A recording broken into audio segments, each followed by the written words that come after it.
Aquí estamos, otra vez, recién escuchábamos a Facundo Jofré y estoy con Carlos Zavala a hablar obviamente de lo que dejó las inundaciones y recordamos, en este momento en Santa Fe ya hay 1 metro de agua en algunos barrios, así que vamos a estar atentos durante largo rato de la mañana y seguramente en todos los noticieros durante todo el día porque Santa Fe también está viviendo una emergencia parecida a la que se vivió en La Plata la semana pasada. Ya les reitero, 1 metro de agua por estas horas, más de 100 milímetros en un ratito cayeron y por eso está en estos momentos muy inundada Santa Fe. Ahí estamos viendo las primeras imágenes que se van viendo de calles anegadas y demás. Se han suspendido las clases, se ha cortado el transporte público para evitar que vayan el movimiento ese le haga peor a las casas con el movimiento que hacen los colectivos y demás, cada vez que se va moviendo por las calles. Estoy con Carlos Zavala, les repito, y vamos a hablar, Carlos, vos tuviste una experiencia más fuerte cuando estuviste con las víctimas de Katrina. Así es. ¿Cómo se deben mover los funcionarios? ¿Cómo se deben mover? Si se hizo bien, no se hizo bien, yo te doy un pie. Tengo amigos que estuvieron en el medio, en La Plata, Feno Tartaglia, Coco Maffei, amigos que han estado en La Plata, Federico Bulos, con muchos inconvenientes, periodistas, colegas, y me contaban básicamente esto. A las 9, 10 de la noche se sabía que esto se venía de esta forma, estaba TN en vivo y otros medios creo que después fueron llegando, hasta las 7, 8 de la mañana no llegó nadie a darles una mano.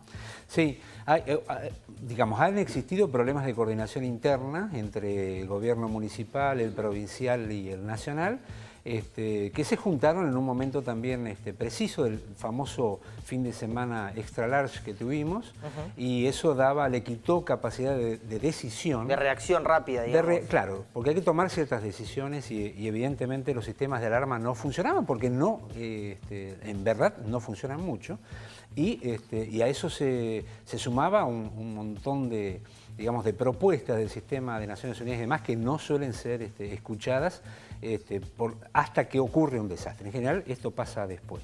Y lo que a nosotros nos llamó la atención y que también allá en Katrina un equipo argentino muy completo fue a trabajar, es el tema de cómo preparar a los funcionarios, a los líderes religiosos, a los docentes, a los médicos y a los paramédicos para cómo enfrentar a la víctima en un primer momento, en razón de que es un área muy sensible y esto puede, a veces, cosas que se hacen, por eso es muy importante qué es lo que no hay que hacer, porque ocurren situaciones que son provocadas por una mala presentación, un mal acercamiento por parte de la primera persona a la que el damnificado va a buscar. Vos sabés que esto ya está probado, que en cualquier desastre de este tipo, la gente va a 2 o 3 lugares, ¿no? Va al hospital, va a la policía, va a la escuela. Esos 3 lugares van siempre y muchas veces, y la mayoría también incluye, a las parroquias o los templos religiosos. Es decir, que la gente va a refugiarse allí, a los lugares que le generan confianza y donde inmediatamente van a esos lugares. A esos lugares para ver qué tienen que hacer, para ver qué es lo que pasa, para ver a dónde dirigirse. ¿Qué es lo que no hay que hacer, me decías recién? ¿Qué es lo que no hay que hacer? Vos sabés que, por ejemplo, y seguramente la especialista en psicotrauma lo va a explicar con mayor detalle, cuando una víctima le ocurre un desastre de este tipo, siente que perdió todo. Digamos, ¿no? Siente que pierde la casa, que pierde las fotos de la familia, que pierde la cama donde duerme, que pierde la comida que compró, que pierde los archivos de la computadora. Siente una pérdida. A veces pierde familiares o seres queridos y a veces pierde mascotas. Siente lo que le pasa, de hecho, porque de hecho lo pierde. En muchos casos lo pierde, pero en otros, si no, la sensación es muy grande de que perdió todo y por lo tanto lo que le queda es el problema. Es decir, lo único de pertenencia que le queda a esa persona es el problema. Entonces es muy importante para él aferrarse a ese problema y vos saber que las personas te cuentan todo lo que le pasa, te cuentan todo ese tipo de cuestiones. Ahí, el peor de los errores es el típico argentino. ¿Viste? Cuando viene una persona y te cuenta todo lo que le pasa, el típico argentino dice, eso no es nada, no sabés la que me pasó a mí. Entonces, esa es el peor de los errores, porque vos le ninguneás lo único que esa persona le ha quedado para aferrarse. Y esto es un error que se cometió. Es decir, hay mucha gente que lo dice distintamente. A veces lo hacen con buena intención, en el sentido de hacerlo porque dicen hay que bajarle los decibeles al problema para que lo pueda, digamos, asimilar la persona. Pero en realidad eso hay que hacer en una segunda etapa. En una primera etapa hay que respetar 100% ese problema y hay que tomar ese problema y no hay que, digamos, despreciarlo. Entonces, una forma de despreciarlo, por ejemplo, es decir, a mí esto ya me pasó. Entonces, como diciendo, yo ya tengo esta experiencia, yo ya tengo esto, ya sé lo que te va a pasar. Esto es un error muy clásico y hay que tener cuidado de no hacerlo. El otro tema también muy común y que se dio, yo lo que estoy hablando son casos que se dieron en las declaraciones y que pasó con la gente. El otro tema es confundir, digamos que el problema es exclusivamente el dolor.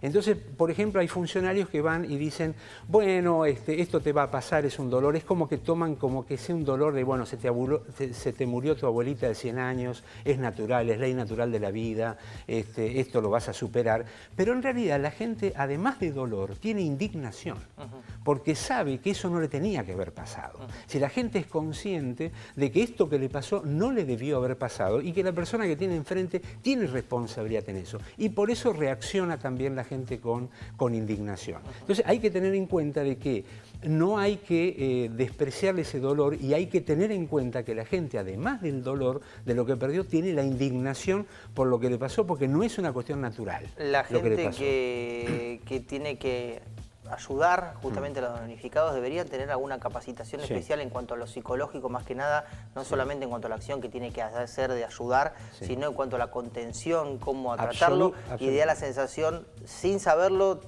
pero estoy seguro que tiene la misma que yo tengo.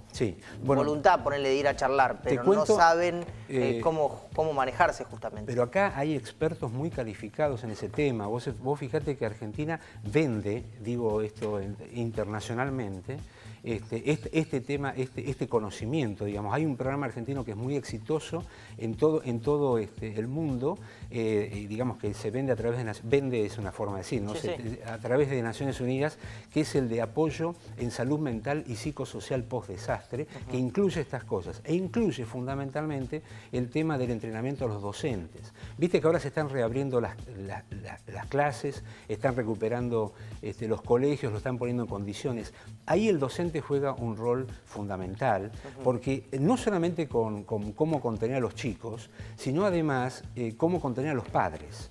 Porque vos suponete, un chico después de una situación de este tipo, es muy probable que tenga, por ejemplo, eneuresis, digamos, ¿no? Que se haga pis en la cama a la noche. Entonces puede ser que un padre naturalmente diga, pero encima de todo lo que nos pasó, vos te venís a hacer pis en la cama.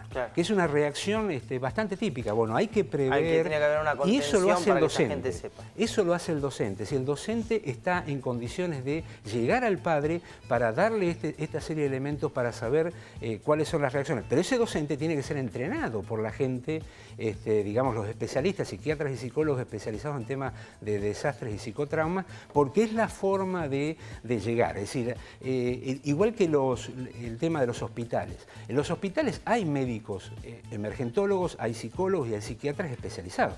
Pero un oncólogo muchas veces no está en eso. Un cirujano que no suele tener trato con un paciente despierto. Entonces ese tipo de personas tiene que ser entrenado para contener a la gente, porque la gente va a esos lugares. En ese momento además se sobrepasa la capacidad y muchas veces seguramente la gente que está capacitada normalmente porque es su trabajo, se sobrepasa y tienen que empezar a actuar otros que no tienen esa capacitación. Deberían tenerla también. Exactamente. Hay sistemas. Vos sabés que hay lo que se llama Training for Trainers, que es un entrenamiento para gente que a su vez va a entrenar a otra gente o a capacitarse. Es una cuestión bastante rápida de difundir y son, digamos, técnicas que Argentina tiene muy desarrolladas y que lamentablemente, bueno, no se utilizan al menos a tiempo, digamos, ¿no? Y eso es lo que yo creo que la gente ha reclamado también, digamos, la gente que está peticionando, entre otras cosas, no me trataron bien, no me respondieron de la manera que yo quería, no estuvieron en el momento que yo quería y cuando lo estuvieron no estuvieron en las condiciones que eran necesarias. Gracias, Carlitos.